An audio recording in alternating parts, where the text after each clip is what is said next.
champion. A motherfucking champion. I ain't never fold, ain't never ran, I ain't fixed it.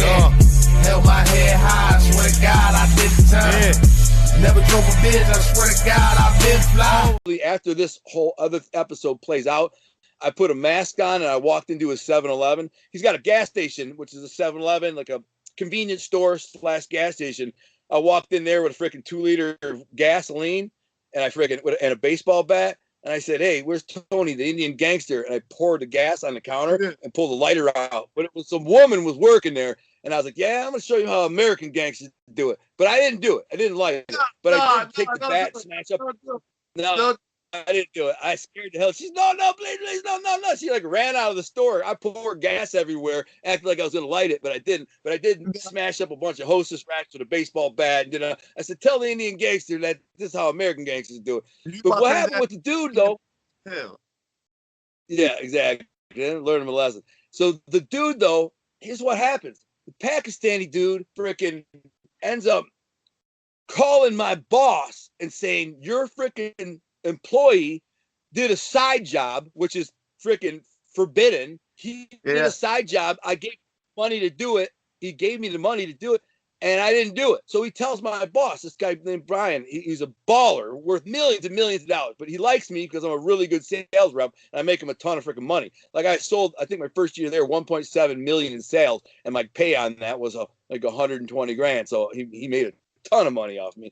But anyways, he calls my boss. So my boss calls me in, right? I don't know what's going on. I says, "Al, come up here. I got to talk." He did that a lot. He says, "Listen, what's up with this Pakistani dude? You did a side deal?" I said, "Man, this mother effer." I said, Brian, he wasn't going to pay our 10 grand to get the job. We weren't going to get the job. He was going to go somewhere else, but he wasn't going to get it for you for 10,000 bucks. He's like, "That ain't for you to decide. We have rehash guys to go back out and drop the price." I'm like, "Dude, we were 5 grand over his price range. It wasn't going to happen." So I said, "Hey, I'll do it. I'll get one of these guys do it on the side." First time I ever did it, and it was. He said, "Well," this is what Brian says. He's like, "Well, I'm going to freaking back charge you 5,000 bucks for that." So he docked my pay 5 grand. He just right off the rip just said, that mistake you just made cost you 5,000, which I'm like, "All right, well, whatever. I had that coming." He's like, "Well, what are you going to do about it?" I'm like, "This mother effing Tim, I gave him the money to start the job.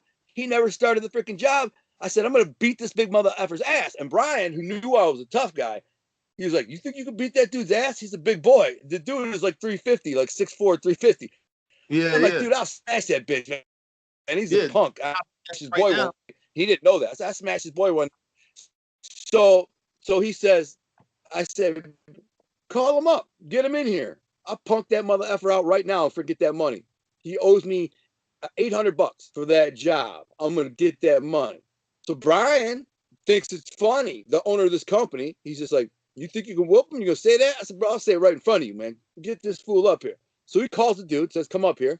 And the guy's there, and like 10 minutes later, he comes up into the boss's office.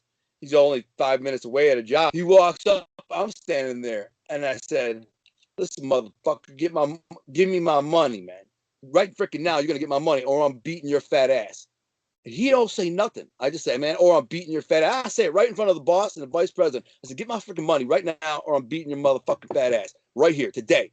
Get my money. You effed me over. You got screwed over.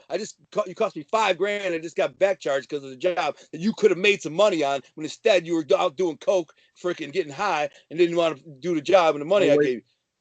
Guy says, "Yeah, exactly." So the guy, he pulls out his phone, calls his dad, said, "Dad, I need some money. It's important. I got to get it right now. Can you take me to the bank and get it? I have to have it." Right in front of me. Was on the phone. And he's like, "All right." He hangs up and says, "Come on, let's go get it." So I get in this guy's truck with him. And the whole time I'm just like, "You fat punk ass bitch." You know what I'm saying? Yeah. I gave you the money. You could have made $1,000 on this job, got it done in 2 days, so it's $500 a day. You could have made $1,000 or $1,500, whatever. Instead, you freaking blow me off like I'm some bitch, and now I end up costing $5.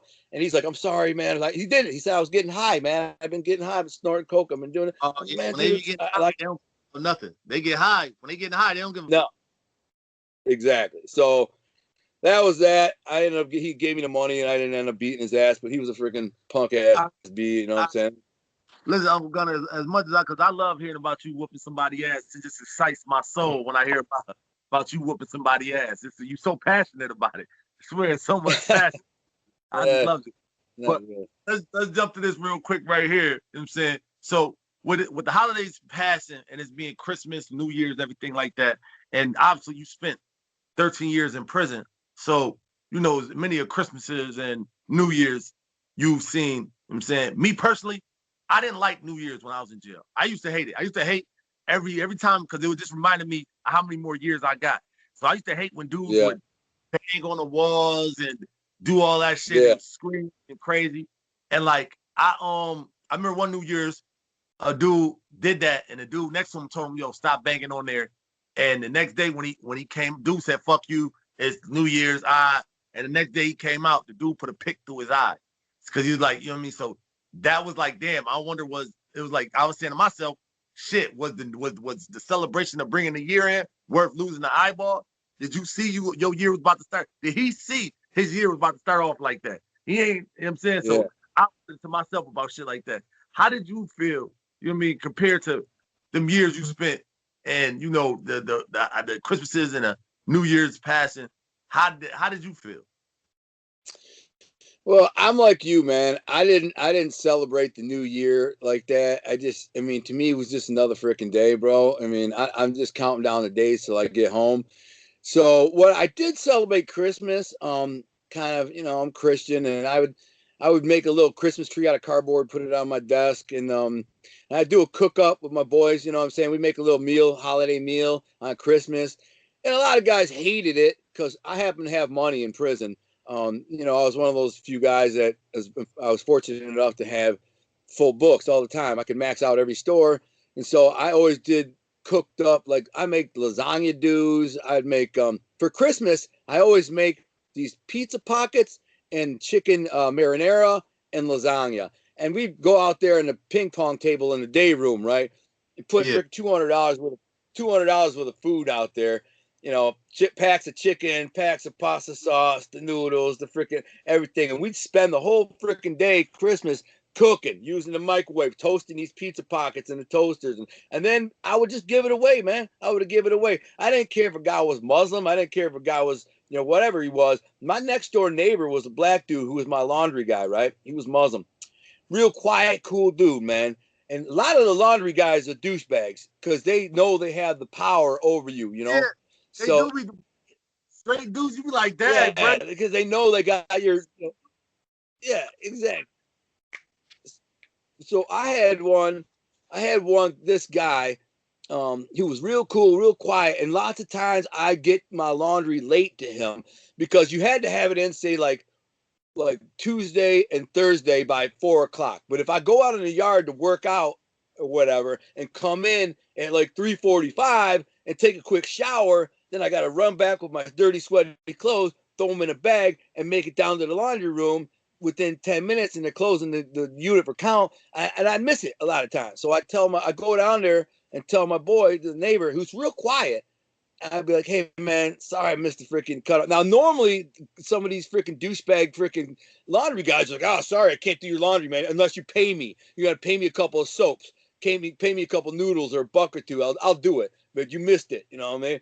And I'm like, dude, this guy would never charge me, never nothing. I would make, dude, my bad, bro.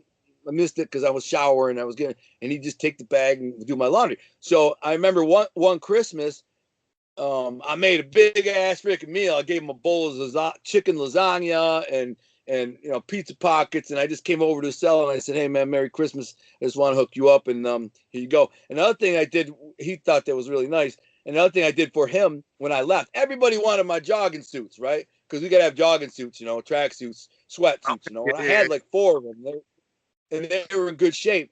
So everybody's like, let me get them jogging suits. I'll buy them or this or that. I'm like, why not buy them? I don't need the freaking money. I'm going home in 2 weeks. You know what I'm saying? I don't need freaking. Yeah, I don't need your ramen noodles. I don't need your freaking, you know, soaps, bro. I'm going home. And they're like, oh, give it to me though, man. Give me this. Give me. These are guys that never barely talked to me. I know they all talked behind my back. Most of them all did. They didn't like the fact that I was in there writing books. I had dreams to be something special. I had a girl I was on the phone with every day. My books were fat. I ate good. You know, I had kitchen connects. I had eggs and protein, all kinds of crap coming out of the kitchen. Yeah, like you supposed to. Yeah. They didn't like me. And so now they're asking for my sweatsuits. I'm like, man, I'm not giving you bitches nothing. So you know what I did? I told my neighbor dude, the black dude in the cell next to me, who was the laundry man, I just said, hey man, when I go home, I'll leave these tracksuits, man. They're all for you. Do whatever you want, sell them, keep them, whatever. But he was a workout guy and athletic, and he ran. I'm like, man, you know, they're good tracksuits. Take them, man. And he was very appreciative. So the day before I left, I freaking went in the cell. I said, here you go. They're clean. They're folded. These are all you, bro. You know, everybody was kind of mad and salty about it that I didn't give it to them. Why would I give it to you, hoe ass bitches? You're the ones that sit there and talk behind my back. You don't think that you're talking shit behind my back and one of my boys are in the cell and you're dogging me out because you think, oh, Gunner thinks he's better than everybody because he writes books or whatever, acting like I'm some kind of hoe. Never to my face, and they see me in my face, they're all like, hey, Al, what's up, man? What's up, bro? How you doing, bro? Whatever. Like, but at least, listen, there was guys that didn't like me, and for that very reason. There were Nation of Islam guys who didn't like me because I wasn't scared of them.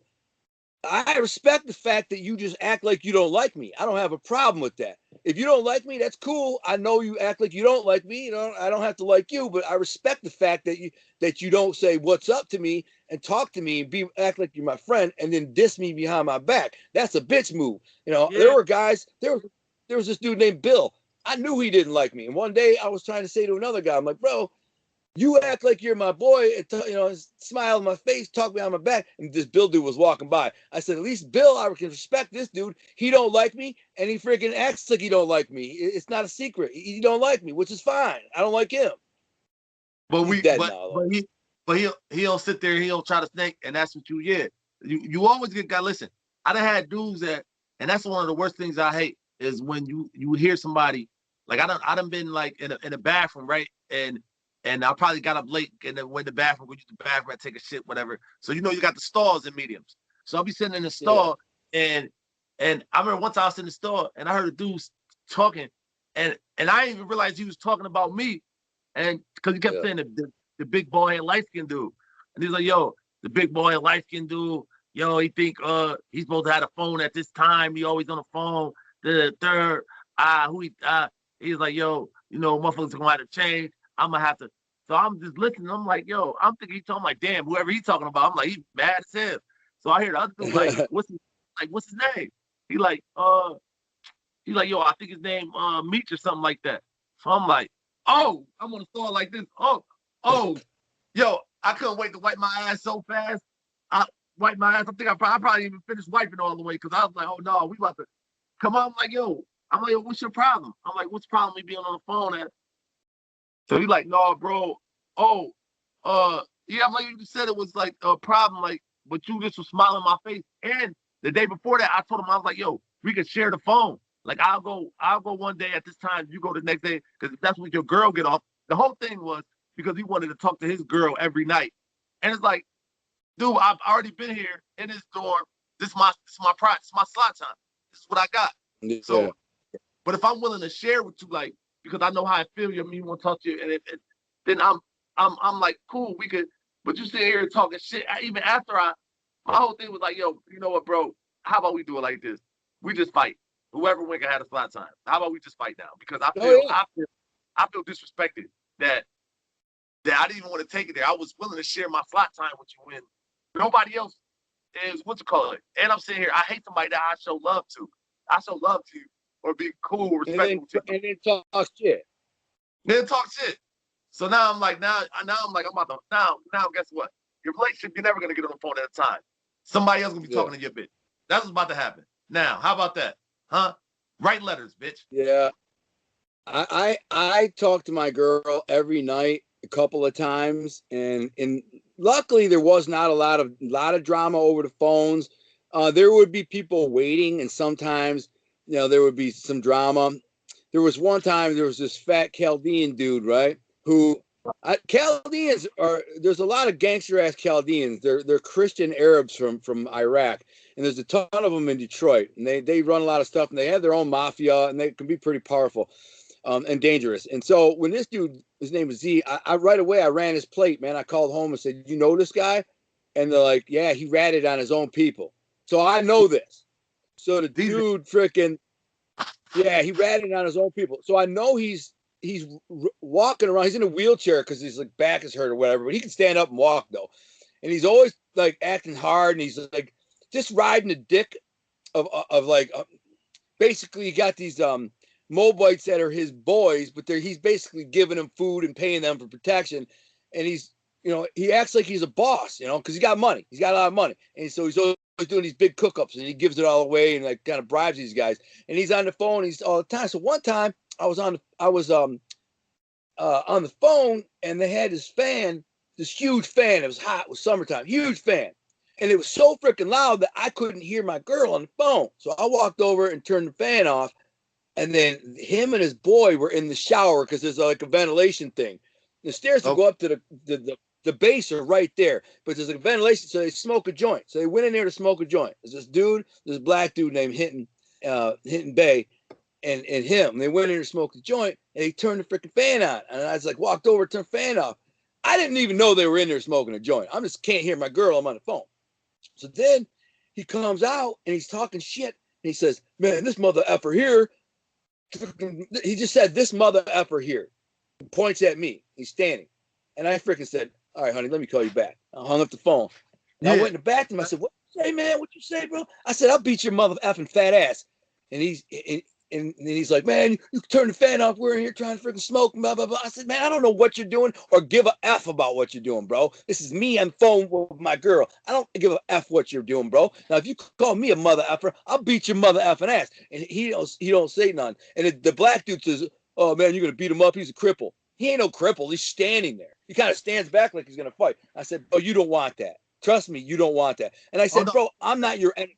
I said, I ain't your enemy. I ain't trying to freaking, be your enemy. I said, but dude, you're going to respect me, or should I beat your ass? So then he walked, I go, he like kind of bitches out, and I walk back over towards the phone, and then he starts walking, and he starts talking shit again while he's walking down the hall.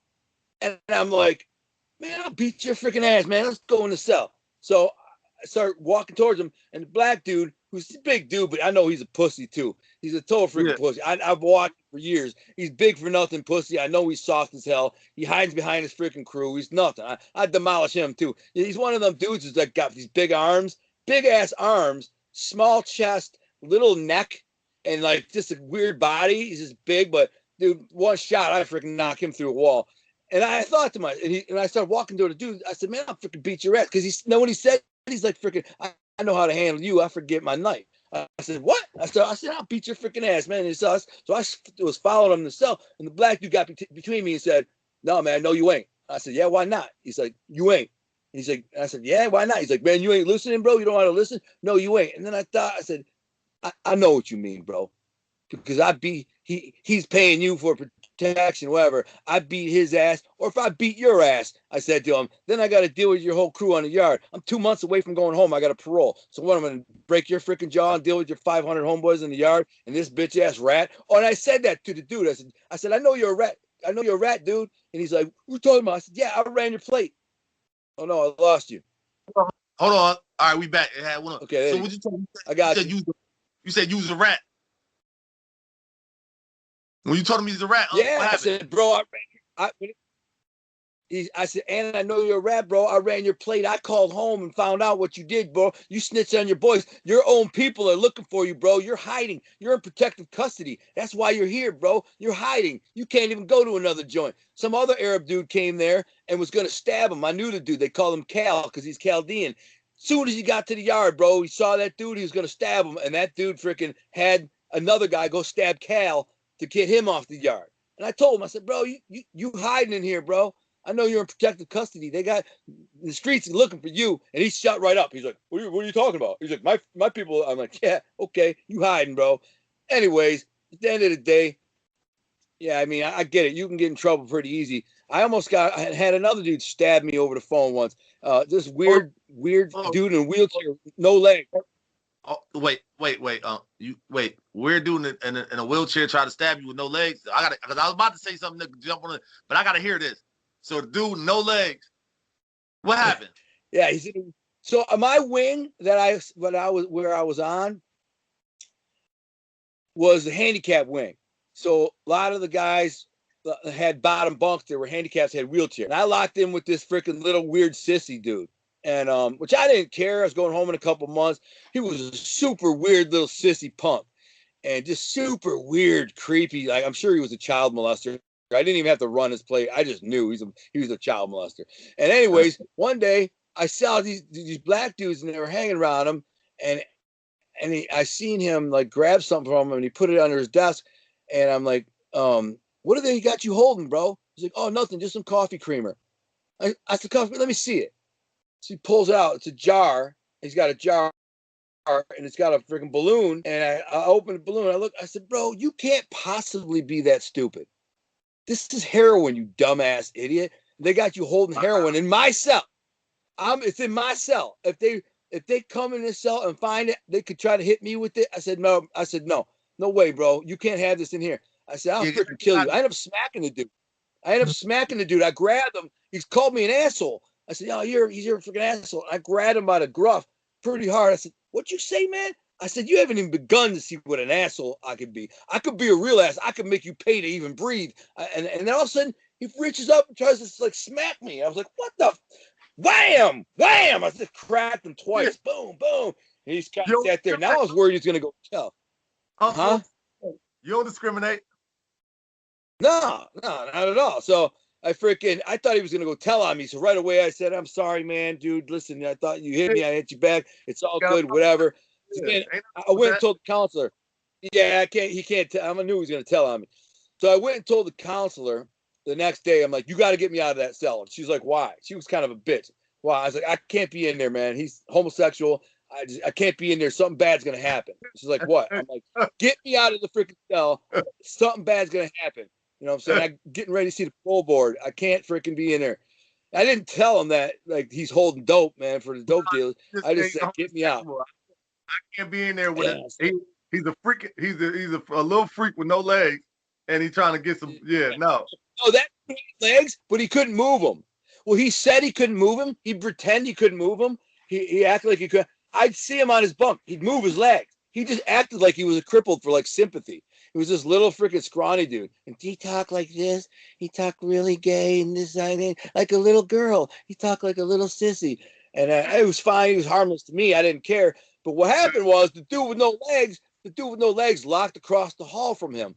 And he'd been down for like 30 years. And he liked the dude. He liked the little sissy. He was trying to get some butt or whatever. So he started. Yeah. Oh, okay. So that's what he started trying to give him noodles, and yeah, he was doing that, hey, warming up to him. And while I was in the cell, he didn't do it. He didn't do it when I was in the cell, but the counselor did move me. She moved me upstairs with another dude named Harry, who's doing life. He killed a dude 25 years ago. He was a lifer. He knew how to do time. He was a good dude. We were cool. We got along good. He did get high, but he just lay there all stoned and whatever. Man, he was good. He did like. So that's how he did his time, man. Sometimes you just got to get through how you do it. Exactly. So I wrote, he got high, whatever.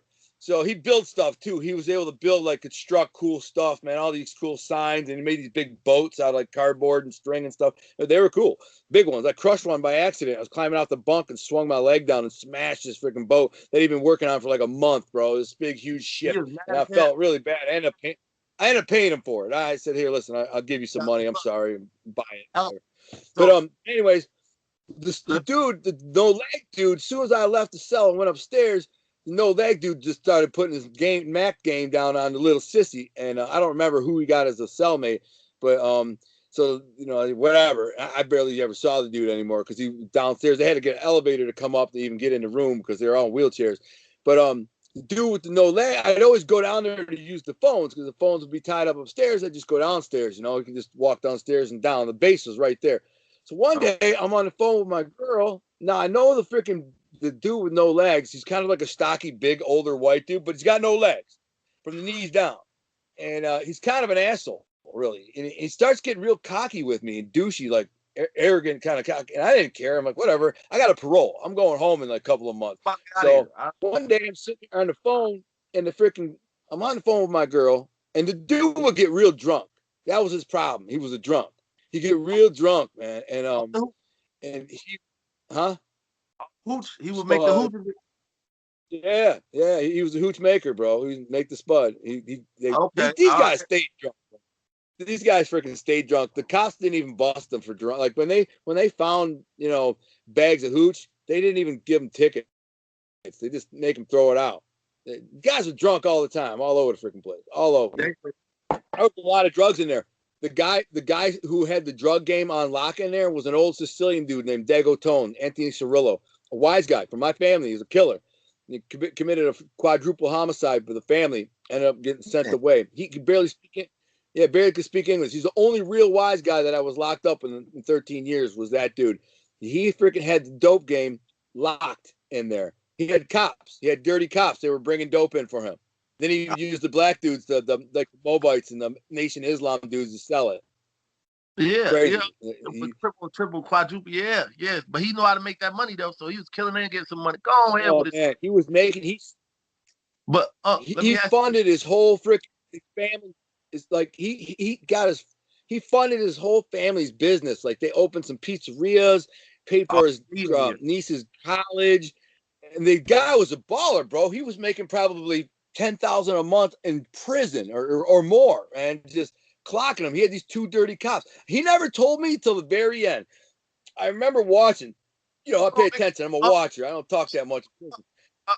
Hold on, because we running short. We running short on time. Listen to me. Before we get out of here, right? Listen. So, how did it feel that first Christmas and New Year's home? Man, that felt good, bro. That felt good. I had only been out about 6 months that first Christmas, and I was living in a beautiful place, man. I had a beautiful property. It was snow. Me and my wife went and cut down a Christmas tree from out in the woods. Which was funny. It's on my YouTube. I go out there and I hack a tree down, and I'm wearing this freaking hat because we went to this famous place called Bronner's, and I got this freaking hat, and I'm out in the woods freaking cutting a tree down, and it felt surreal. It felt amazing to be home, to be free, to be after all those years in prison, locked down, and suddenly I'm looking around and it's freaking Christmas. I went to Bronner's. Bronner's is a famous Christmas store. It's the biggest Christmas store in the world. It's like 400,000 square feet of Christmas. It's open all year round, and you just walk through this huge complex, and it's everything. So me and my wife got a Christmas bulb made that said the Lindblooms 2016, just got married or whatever. So we got this bulb. It felt good, man. It felt real good. Yo, I'm like, yo, that's like the first Christmas. The first Christmas, I was just like, man, like I just couldn't believe it. I was just like, yo, this shit is amazing. Like to really, because you spent so many years in there, you just like, it just don't seem like it's ever gonna end. Then when you finally get the first one, like how you said, and New Year's come, you like, I'm just happy to be out. I'm just happy to be free. I'm just everything. But yo, I enjoyed time. I enjoyed the time with you, Unc. I enjoyed the time. Tell everybody what because you just did Vlad. You got some CNN, you got the Fox interviews going on. Tell everybody where they can find you, where they can look you up. I read the first book. I read the first book, which was crazy. I loved it. I didn't get to the second book yet, but that first book, I loved how the kid, how when he came home, he was determined. He was on point. Like it was just, and he got shown so much love. It was like, when you a good motherfucker, like he made me feel like, damn, it's good to be good. Like, fuck what everybody else think. They may judge you, they may say this, they may say you, but when you are morals and principles and strong, they gonna show you love. And man, he thought through the process. So, I love the first book. So if nobody's read the book yet, man, you ain't. I'm telling you, it's a good read. So I know the second book gonna be crazy. I just been busy, but that first book, I made sure I got that. The second book, just to tell you, is the real story. Volume 1 of To Be a King is just really a setup. Originally, it was all one book, but it was too long. It was 1,100 pages. I couldn't publish an 1,100-page book unless I charged $45. But there was a perfect halfway point. So what I did was kind of cut it in half. There's no real resolution in volume 1, but it's a great read. It's a great story. It's a great setup. Then you get to volume 2, and that's when you see the real story. And when you get to volume 2 and read the volume 2, what really happens, you'll see there's a mind-blowing plot twist, and you just be like, whoa, I did not see that coming. You'll love it. So yeah, I also may be doing a show on Fox TV with Sammy the Bull Gravano, possibly Michael Francis, possibly Larry Mazza, the producer, Eric Shawn, the host of the anchor on Fox Nation. He had me be an expert, be on a Jimmy Hoffa special that Fox is producing, big multi-million-dollar production.